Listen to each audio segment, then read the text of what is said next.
Counsels in Reform, July 10, 1902. For years a lack of wisdom has been shown in dealing with men who take up and carry forward the Lord's work in difficult places. Often these men labor far beyond their strength. They have little money to invest for the advancement of the work, and they are obliged to sacrifice in order to carry the work forward. They work for small wages and practice the strictest economy. They make appeals to the people for means, and they set an example of liberality. They give God the praise for what is done, realizing that He is the author and the finisher of their faith, and that it is by His power that they are enabled to progress.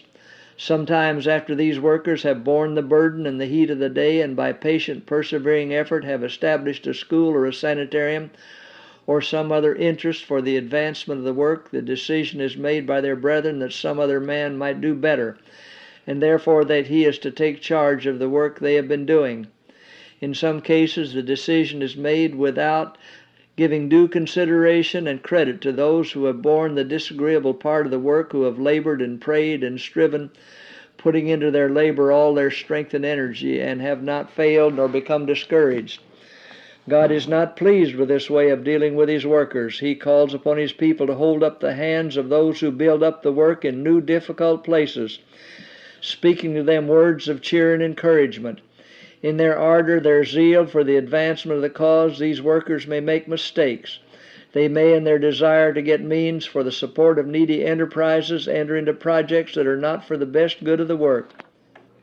The Lord, seeing that these projects would divert them from what He desires them to do, permits disappointment to come upon them, crushing their fond hopes. Money is sacrificed, and this is a great grief to those who had fondly hoped to gain means for the support of the cause. While the workers were straining every nerve to raise means to help them over an emergency, some of their brethren were standing by, criticizing and surmising evil, put a prejudicial construction on the motives of the heavenly burdened laborers, and making their work more difficult. Blinded by selfishness, these fault-finders did not discern that their brethren are sufficiently afflicted without the censure of the men who have not borne the heavy burdens and responsibilities. Disappointment is a great trial, but Christian love can turn the defeat to victory. Reverses will teach caution. We learn by the things we suffer. Thus we gain our experience. Let care and wisdom be shown in dealing with workers who, though they have made mistakes, have manifested an earnest, self-sacrificing interest in the work. Let their brethren say, "We will not make matters worse by putting another in your place without giving you opportunity to retrieve your mistake and stand on vantage ground, free from the burden of unjust criticism." Let them be given time to adjust themselves, to overcome the difficulties surrounding them, and to stand before angels and men as worthy workers. Some have made mistakes, but would those who have questioned and criticized have done any better? To the accusing Pharisees Christ said, "He that is without sin among you, let him first cast a stone." There are those who are premature in their desire to reform things that to them appear to be faulty. They think that they should be chosen to take the place of those who have made mistakes.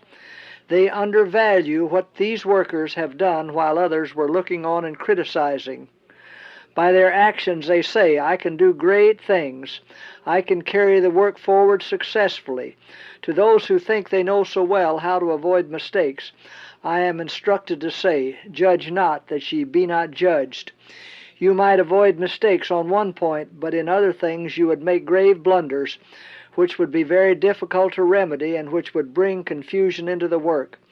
These mistakes might do more harm than the mistakes your brethren have made.